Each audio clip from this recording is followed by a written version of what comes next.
திருமணத்திற்கு பிறகு யாருக்கு யோகம்? திருமணம்னாலே யோகம் தானே.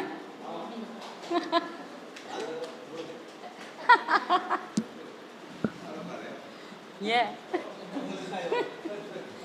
அதாவது இன்னைக்கு இருக்கிற சூழ்நிலையில் பார்த்தீங்கன்னா 35-40 வயசு ஆனாலும் திருமணம் ஆகிறது இல்லைல்ல. அப்போ திருமணம்னாலே யோகம் தானே. இதில் திருமணத்திற்கு பிறகு யாருக்கு யோகம்னா ரொம்ப எல்லாருக்கும் ரொம்ப உற்சாகமாக இருக்கும் இல்லையா? ஓகே, அதாவது ஒருத்தருடைய திருமண வாழ்க்கை நிறைய பேர் நம்ம பார்த்துருப்போம். பார்த்திங்கன்னா எல்லாம் சாதாரணமாக ஒரு உதாரணத்துக்கு பார்த்திங்கன்னா ஒரு பட்டறையிலையோ ஒரு வெல்டிங் பட்டறையிலையோ ஏதாவது ஒரு தறிப்பட்டறையிலையோ ஏதாவது ஒரு கூலி வேலைக்கு போயிட்டுருப்பாங்க. கல்யாணம் ஆனதுக்கப்புறம் பார்த்திங்கன்னா அந்த தறிப்பற்றையே அவங்க வாங்கக்கூடிய யோகத்துக்கு உண்டான யோகமுடையவர்களாக மாறியிருக்காங்க. பார்த்துருக்கீங்களா இல்லையா? நிறைய பேர் பார்த்துருக்கோம் இல்லையா? அப்போ ஒரு கூலி தொழிலாளியாக போயிட்டு இருந்தவங்க திருமணத்திற்கு பிறகு முதலாளியாக ஆகிறாங்க அப்படின்னா அவர்களுக்கு எந்த மாதிரி ஜாதகத்தில் என்ன மாதிரி அமைப்பு இருக்கும் அப்படிங்கிறத நம்ம பார்த்துக்கலாம். அதாவது ஒருத்தருடைய ஜாதகத்தில் 7ஆம் அதிபதி லக்னத்தில் இருந்தாலும் இதில் இன்னொரு விஷயம் என்ன அப்படின்னு பார்த்தீங்கன்னா ஒவ்வொரு லக்னத்துக்கும் ஒவ்வொரு மாதிரி இருக்கும். ஜென்ரலாக நான் ஜென்ரல் ரூல் சொல்கிறேன், அப்புறமேட்டு ஒவ்வொரு லக்னத்துக்கும் என்ன மாதிரி ரூல் அமையுங்கிறத நான் சொல்கிறேன். இப்போ காலபுருஷனுக்கு 2-7 குடையவர் யாருங்க? சுக்கிர பகவான் இல்லையா? அப்போ ஒருத்தருடைய ஜாதகத்தில் லக்னாதிபதி, அதாவது 7ஆம் அதிபதி யார் வேணா இருக்கலாம், லக்னாதிபதி ஒவ்வொரு லக்னத்துக்கும் வேறு மாதிரி இருக்கலாம். அப்போ 7ஆம் அதிபதி லக்னத்தில் அமர்ந்தாலும் சரி, இவர்கள் 2-7 குடையவரோட தொடர்பு, அதாவது இவங்கள் எந்த லக்னமாக இருந்தாலும் அந்த லக்னத்துக்கு 2-7 குடையவரோட தொடர்பு பெற்றும் காலபுருஷனுக்கு 2-7 குடையவரோட சுக்கிரனோட தொடர்பு பெற்றிருந்தா இவர்கள் திருமணத்திற்கு பிறகு யோகம் பெற்றவர்களாக இருப்பாங்க. இது ஒரு பாயிண்ட். அடுத்த பாயிண்ட் அப்போ என்ன அப்படின்னு பார்த்தீங்கன்னா 7 குடையவன் தன்னுடைய லக்னத்துக்கு 2ஆம் இடத்துல இருந்தாலும் அவர்களும் செல்வந்தர்களாக மாறக்கூடிய வாய்ப்புகள் இருக்கும். அதே மாதிரி ஒருத்தருடைய ஜாதகத்தில் நம்ம சொல்லுவோம் எல்லாருக்குமே பார்த்திங்கன்னா இந்த கிரகம் சேர்க்கை பெற்றிருந்ததுன்னா நமக்கு பிரச்சனையாகும், இந்த பாவ கிரகங்கள் சேர்க்க பெறக்கூடாது அப்படின்னு சொல்லி. ஆனால் ஒருவருடைய பெண்ணின் ஜாதகத்தில் லக்னத்துக்கு 2ஆம் இடத்துல சுக்கிரன் சனி சேர்க்கை பெற்றிருந்தா தனக்கு, அதாவது தன்னுடைய தன்னுடைய லைஃப் பார்ட்னர் மிகப்பெரிய செல்வந்தராக வருவாங்க, தனக்கு அமையக்கூடிய லைஃப் நல்லாயிருக்கும். இந்த பொண்ணு ரொம்ப ஏழ்மையான நடுத்தர குடும்பத்தில், அதாவது ஒரு சின்ன பேசிக்கான விஷயங்கள், உணவு, இருப்பிடம், அதாவது உடை, இந்த மாதிரி பேசிக்கான விஷயங்களுக்காக கஷ்டப்பட்டிருந்தா கூட அந்த பெண் மிகப்பெரிய செல்வந்தரை திருமணம் பண்ணக்கூடிய அமைப்பு இருக்கும். அந்த மாதிரி யோகத்தில் இருக்கக்கூடிய அமைப்பு இருக்கும். அதே மாதிரி பார்த்தீங்கன்னா 7ஆம் அதிபதியோட 11ஆம் அதிபதி சம்மந்தப்பட்டிருக்கணும். 11ஆம் அதிபதி சம்மந்தப்பட்டிருக்கும் போது காலபுருஷனுக்கு 2-7 குடையவரான சுக்கிரனும் எந்த லக்னமாக இருந்தாலும் சரி, அதே மாதிரி 11ஆம் அதிபதி என்ன, அதாவது கும்பம் இல்லையா? அப்போ அந்த இடம் எந்த 8ஆக கூட இருக்கட்டும், ஒருத்தரோட லக்னத்துக்கு 8 குடையவராக கூட இருக்கட்டும், 12 குடையவராக கூட இருக்கட்டும், 6 குடையவராக கூட இருக்கட்டும். ஆனால் அந்த சுக்கிரனும் சனியும் சம்பந்தப்பட்டு 7ஆம் அதிபதியோடு தொடர்பு பெறுமே. ஆனால் இவர்கள் கண்டிப்பாக திருமணத்திற்கு பிறகு மிகப்பெரிய ஒரு யோகமான வாழ்க்கை இவர்களுக்கு அமையும். ஓகேங்களா? அப்போ ஒருத்தருடைய ஜாதகத்தில் பார்த்தீங்கன்னா லக்னம், அதாவது 7ஆம் அதிபதி லக்னத்தில் இருந்தாலும் 7ஆம் அதிபதி 2-7-11 தொடர்பு பெற்றாலும் அந்த 7ஆம் அதிபதி 2ஆம் இடத்துல தன் லக்னத்துக்கு 2ஆம் இடத்துல இருந்தாலும் இவர்கள் ஏதாவது ஒரு விதத்தில் தன்னுடைய நிலையை விட அடுத்த ஸ்டெப் வளர்ச்சியை நோக்கி கண்டிப்பாக செல்லக்கூடிய அமைப்பு பெற்றவர்களாக இருப்பாங்க. சரி, ஓகே, எந்தெந்த லக்னத்துக்கு என்ன மாதிரி இருக்கணும் அப்படிங்கிறத நம்ம பார்ப்போம். உதாரணத்துக்கு பார்த்தீங்கன்னா மேச லக்னம் இல்லையா? இப்போ இந்த மேச லக்னத்துக்கு எடுத்துட்டீங்க அப்படின்னு பார்த்தீங்கன்னா 2-7 குடையவர், ஏன்னா இது இந்த மேச லக்னம் மட்டும் எல்லாமே செல்ஃபாகவே தான் வரும். அப்போ மேச லக்னம் எடுத்துக்கிட்டோம் அப்படின்னு பார்த்தீங்கன்னா 2-7 குடையவர் சுக்கிரனாக வருவாங்க இல்லையா? அப்போ இவர்களுக்கு இதில் ஒரு விஷயம் நம்ம பார்க்கணும். இதில் சில ரூலையும் நம்ம இது பண்ணிக்கணும், கனெக்ட் பண்ணிக்கணும். 7ஆம் இடத்துல சுக்கிரன் இருந்தது அப்படின்னா நம்ம என்ன சொல்லுவோங்க? காரகோ பாவநாஸ்தி சொல்லுவோம் இல்லையா? அப்போ இந்த இடத்துல 7 குடையவர் இருந்தால் நல்லதா? இந்த ரூல் வந்து நமக்கு இந்த லக்னத்துக்கு செட் ஆகுமா? ஆகாது இல்லையா? அப்போ சில விஷயங்களில் சில லக்னத்துக்கு தகுந்த மாதிரி நம்மளுடைய அதாவது யானைக்கு அரணா குதிரைக்கு குரம்னு சொல்லிடக்கூடாது. சில லக்னத்துக்கு என்னென்ன மாதிரி இருந்தால் என்னென்ன மாதிரி இருக்கும் அப்படிங்கிறத நம்ம கனெக்ட் பண்ணி தான் சொல்லணும். அப்போ இவர்களுக்கு என்ன மாதிரி இடத்துல இருக்கணும் அப்படின்னா, இதில் இன்னொரு விஷயம், நான் ஒரு ரூல் சொன்னேன், 11 இருந்தாலும் சிறப்பு அப்படின்னு சொன்னேன் இல்லையா? 11 இருக்கலாங்களா? 7ஆம் அதிபதி 11 இருக்கலாமா? மேசத்துக்கு சொல்லுங்கள், இருக்கலாமா? இருக்கக்கூடாது. ஏன் இருக்கக்கூடாது? பாதகாதிபதி. ஓகேவா? அப்போ இவங்களை பொறுத்தளவுக்கு 11 7ஆம் அதிபதி 7ல் இருந்தாலும் செட் ஆகாது, 11ல் இருந்தாலும் செட் ஆகாது. சரிங்க, எங்கே இருந்தால் இவங்களுக்கு யோகத்தை கொடுக்கும் அப்படிங்கிற கேள்வி உங்களுக்கு எழுமா இல்லையா? அப்போ இவங்களுக்கு எங்கே இருக்கலாம் அப்படின்னு பார்த்தீங்கன்னா, 2ஆம் இடத்துல இருக்கிறது சிறப்பு.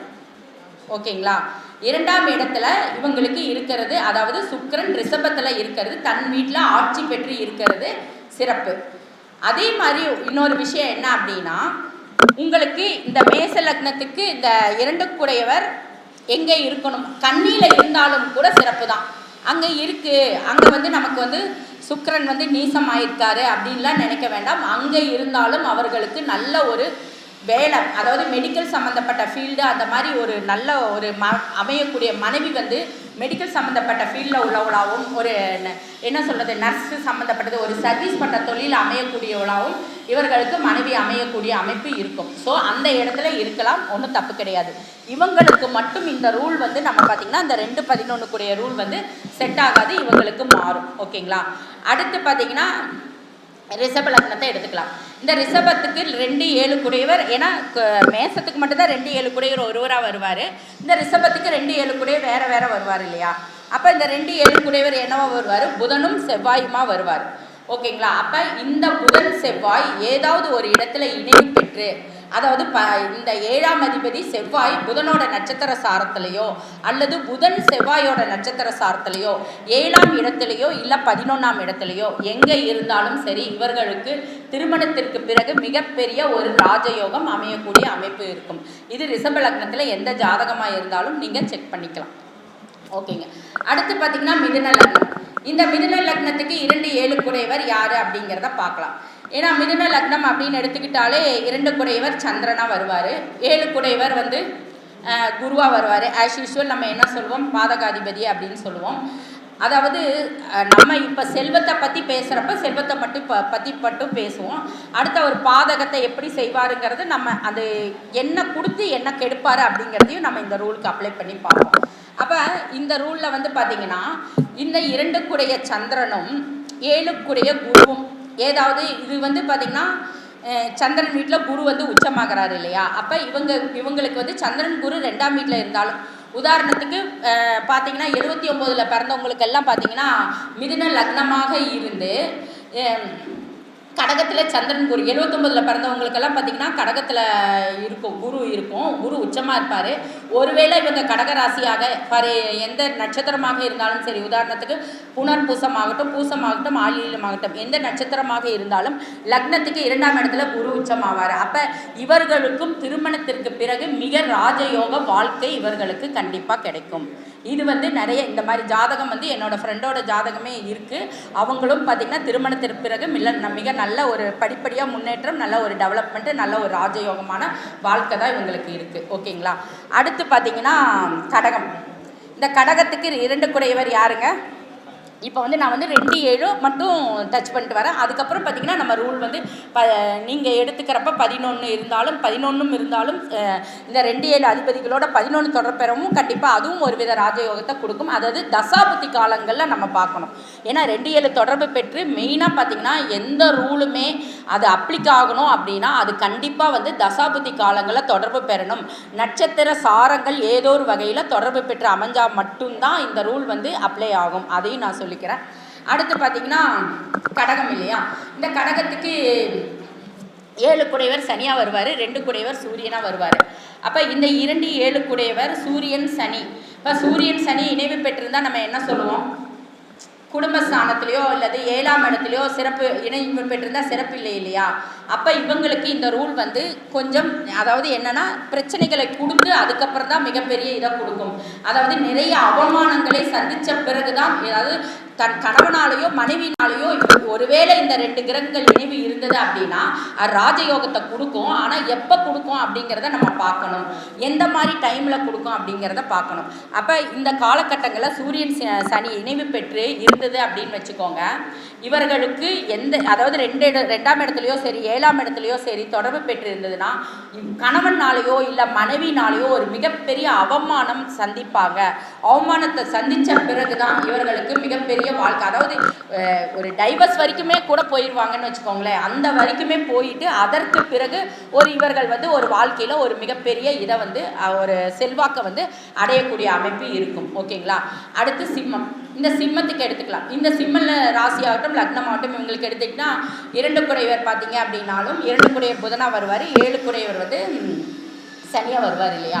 அப்போ இந்த புதன் சனி தொடர்பு ஒன்றும் பெருசாக வந்து பிரச்சனையை ஒன்றும் கொடுக்காது. இது எங்கே இருந்தாலும் சரி, 7ஆம் இடத்துல இருந்தாலும் சரி, 2ஆம் இடத்துல இருந்தாலும் சரி, 11ஆம் இடத்துல இருந்தாலும் சரி, மிகப்பெரிய யோகத்தை இந்த சிம்ம லக்னத்துக்கு ரொம்ப சூப்பரான யோகத்தை கொடுக்குங்க. ஏன்னா 2 கூடைய புதன் வந்து உச்சமாகிறாரு, 7ஆம் இடத்துல சனி, 11 இவர்களுக்கு சூப்பரான இடம். 11ங்கிறப்ப பார்த்தீங்கன்னா இவங்களுக்கு மிதுனம் சொந்த வீடாகவே வந்துடும், புதனோட வீடு 11. அப்போ இவங்களுக்கு ரொம்ப சூப்பராக இருக்கும். இவர்களுடைய லைஃபு இந்த புதன் திசையோ இல்லது சனி புத்தியோ இல்லை சனி திசை புதன் புத்தியோ இல்லை புதன் சனி சாரமோ இல்லை சனி புதன் சாரமோ நட்சத்திர பரிவர்த்தனை ஆகி இருந்ததுன்னா அந்த காலகட்டங்களில் இவங்க மிகப்பெரிய ராஜயோகத்தை அனுபவிக்கக்கூடிய யோகம் வந்து இவங்களுக்கு கண்டிப்பாக இருக்குங்க. அடுத்து பார்த்தீங்கன்னா கன்னி. இந்த கன்னிக்கு எடுத்துட்டீங்க அப்படின்னு வச்சுக்கோங்களேன், இந்த கன்னிக்கு 2 7 குடையவர் பார்த்தீங்க அப்படின்னா இவங்களுக்கு 2 குடையவர் சுக்கிரனாக வருவார். 7 குடையவர் பார்த்தீங்கன்னா பாதகாதிபதி அப்படிங்கிற முறையில் குரு வந்து 7ஆம் அதிபதியாகவும் வருவார். அப்போ இந்த சுக்கிரனும் குருவும் சேர்ந்து இருந்தது அப்படின்னா இந்த சுக்கிரன் குரு நம்ம என்ன சொல்லுவாங்க, அசுரகுரு தேவகுரு சொல்லுவோம் இல்லையா? அப்போ இந்த இந்த அசுரகுரும் தேவகுரும் சேர்ந்து ஒரு இடத்துல இருந்தால் மிகப்பெரிய போராட்டத்தை கொடுக்குமா கொடுக்காதா? கொடுக்கும் இல்லைங்களா? நம்ம நிறைய ஜாதத்தில் பார்த்துருக்கோம் இல்லையா? அப்போ இந்த சுக்கிரன் குரு வந்து மகாலட்சுமி யோகத்தை கொடுக்கும், அது இல்லைன்னு சொல்லலை. ஆனால் அதே சமயம் மிகப்பெரிய போராட்டத்தையும் கொடுக்கும். நானா நீயா அப்படின்னு சொல்லிட்டு இது பண்ண வச்சிரும் குருவும் சுக்கிரனும். இப்போ நாடி விதிப்படி பார்த்தீங்கன்னா குரு வந்து ஆண் ஜாதகராக வருவார், சுக்கிரன் வந்து பெண் ஜாதகராக வரப்ப இவங்க 2 பேரும் ஒன்று சேர்ந்து இருக்கும் போது வாழ்க்கையில் கண்டிப்பாக அந்த மாதிரி ஈகோ கிளாஸ் ஆகும். நான் சொல்கிறத நீ கேட்கணும், நீ சொல்கிறத நான் கேட்கணும் அப்படிங்கிற மாதிரி மிகப்பெரிய போராட்டத்தை கொடுப்பாரு. ஆனால் எல்லாமே செல்வாக்க எல்லாத்தையும் கொடுப்பாரு, ஆனால் மன நிம்மதியை தரமாட்டார். இவர்களுடைய இணைவு இந்த லக்னத்துக்கு செல்வாக்க கொடுத்தாலும் அதில் ஒரு மன நிம்மதிங்கிறது இவங்களுக்கு இருக்காது. அதற்கு நம்ம வந்து இந்த லக்னத்தில் இப்படி இருந்தது அப்படின்னா அதுக்கு நம்ம என்ன பரிகாரம் பண்ணலாம் அப்படிங்கிறத நம்ம சொல்லலாம். அது கடைசியாக நான் சொல்கிறேன் என்னென்ன மாதிரி இருந்தது அப்படின்னா இவர்களுக்கு என்ன மாதிரி பரிகாரம் பண்ணணும் அப்படின்னு. இவங்க வந்து என்ன மாதிரி பரிகாரம் பண்ணணும் அப்படின்னு பார்த்தீங்க அப்படின்னா இந்த குரு சுக்கிரன் ஒருவேளை ஒன்றா இருந்து 2 7 11 தொடர்பு பெற்று இவர்களுக்கு செல்வம் செல்வாக்கு எல்லாம் கிடைத்தாலும் கூட மனதளவில் நிம்மதி இருக்காது. இவர்கள் என்ன மாதிரி வழிபாடு பண்ணணும் அப்படின்னு பார்த்தீங்கன்னா இவங்க கண்டிப்பாக வந்து இவர்களுக்கு ஒன்றா குழந்தைகள் ரீதியான மன உளைச்சல் இருக்கும், இல்லைன்னா வேறு ஏதோ கணவன் மனைவிக்குள்ளே அண்டர்ஸ்டாண்டிங்கில் பிரச்சனை இருக்கும். இவங்க குருவாயூரில் துலாபாரத்தில் போய் அதற்கு தகுந்த மாதிரி எடைக்கு தகுந்த மாதிரி ஏதாவது ஒரு வேண்டுதல் வச்சுட்டு அவங்க வாழ்க்கையை, ஏன்னா தானே சுமக்கிறது எல்லாம் வந்து துலாபாரத்தில் சுமக்கிறதுக்காக அந்த மாதிரி ஒரு சென்டிமெண்ட்டாக அவங்க கொடுத்துட்டாங்க அப்படின்னா இவங்க லைஃப்பில் இந்த மாதிரி ஒரு பிரச்சனை இல்லாமல் இருக்குங்கிறத நான் சொல்லிடுறேன். இந்த மாதிரி ஒவ்வொரு இதுக்கும் வந்து பிரச்சனைக்கு உண்டானதுக்கு நம்ம பரிகாரம் பண்ணிட்டோம்னா ஓரளவுக்கு அந்த லைஃப்பை வந்து நம்ம மேனேஜ் பண்ணி நம்ம போய்க்கலாம். ஓகேங்களா? அடுத்து பார்த்தீங்கன்னா கன்னிக்கு முடிச்சிட்டேன் இல்லைங்களா? அடுத்து துலாம். அப்போ இந்த துலாம்க்கு எடுத்துட்டிங்க அப்படின்னா 2 குடையவர் செவ்வாயாக வருவார், 7 குடையவரும் 7 குடையவர், அதாவது துலா லக்னத்துக்கு 2 குடையவர் செவ்வாய், 7 குடையவர் சுக்கிரனாக வருவார். ஓகேங்களா?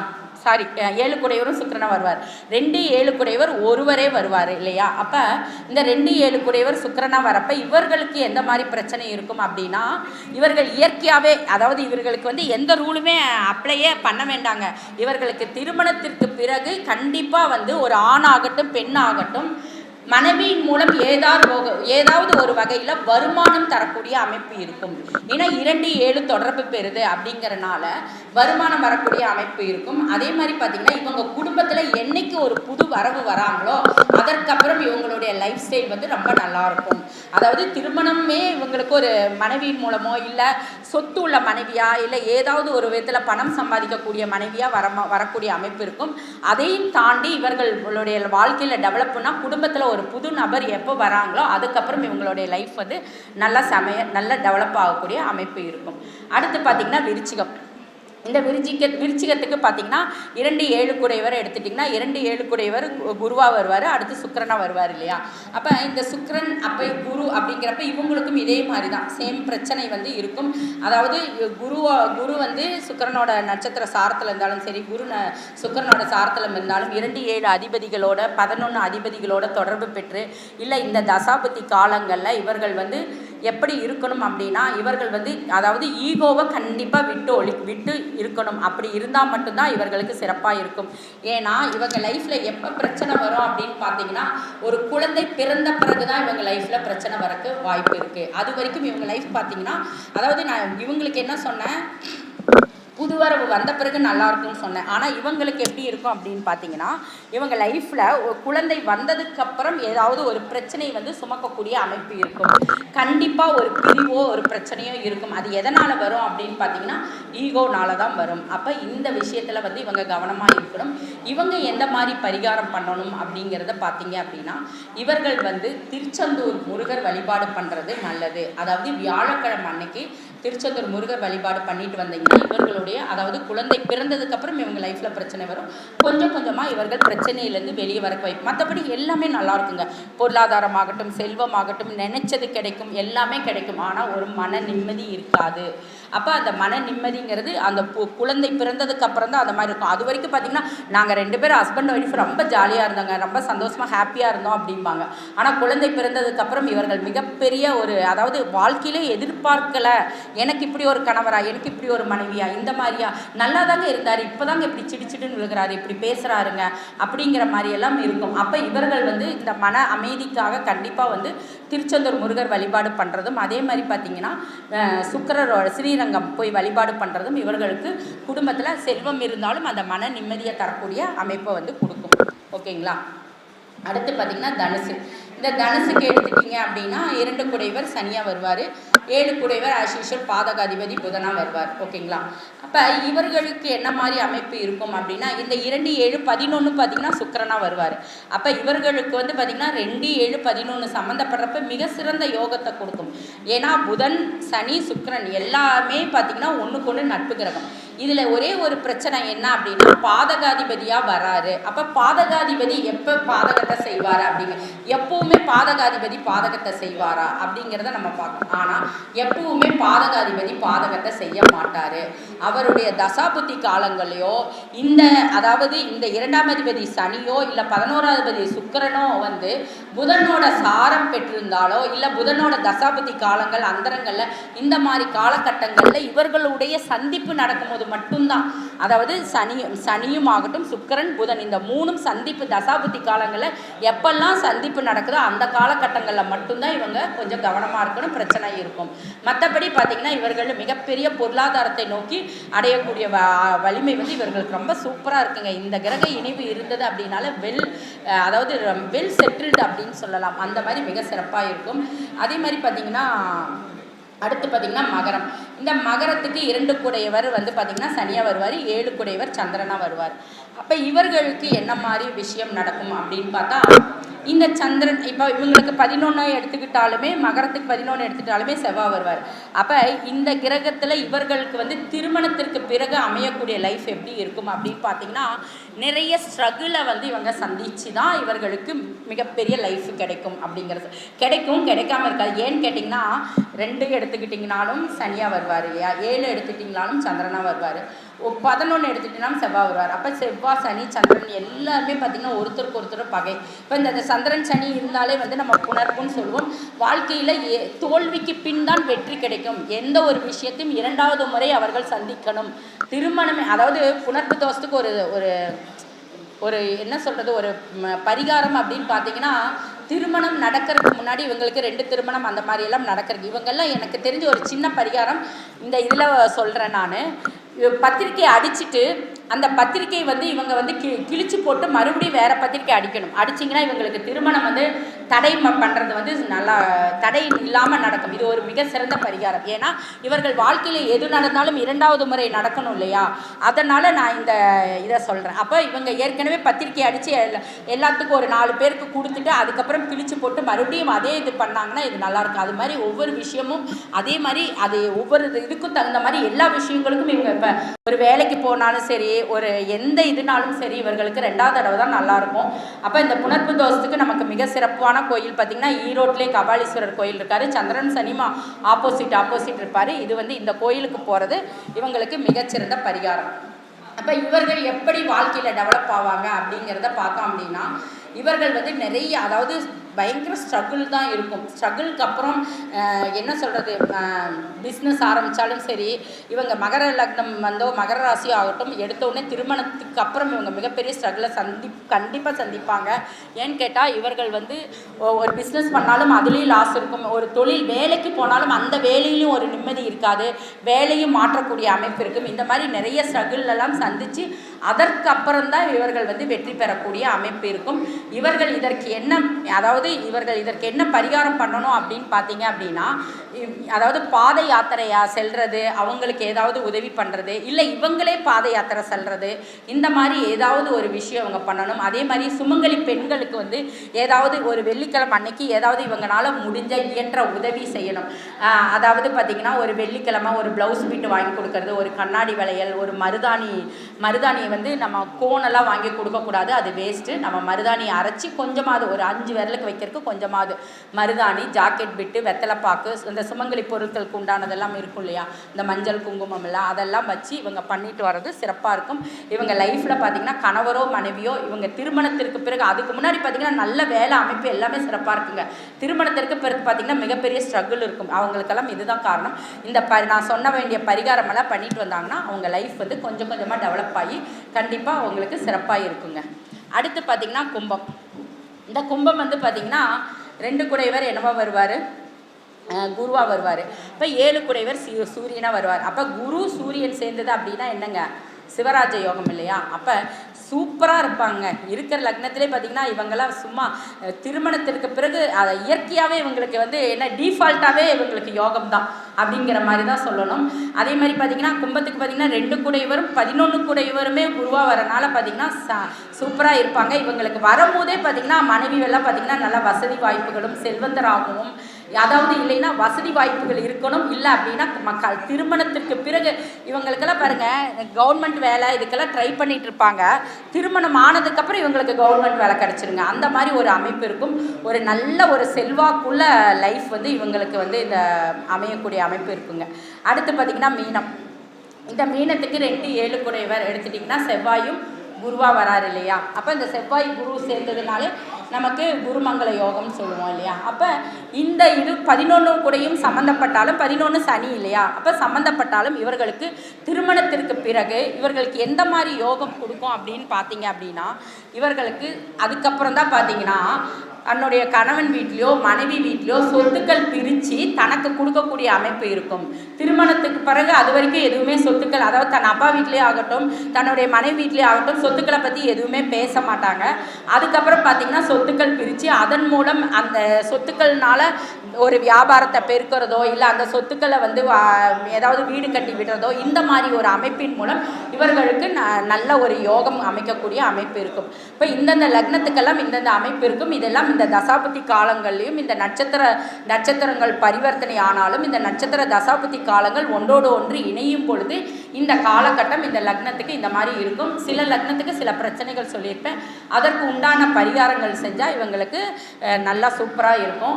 அதனால் பார்த்திங்கன்னா நான் சொல்லிட்டேன், திருமணத்திற்கு பிறகு யாருக்கு யோகம் அப்படிங்கிறத நான் பேசிட்டேன்.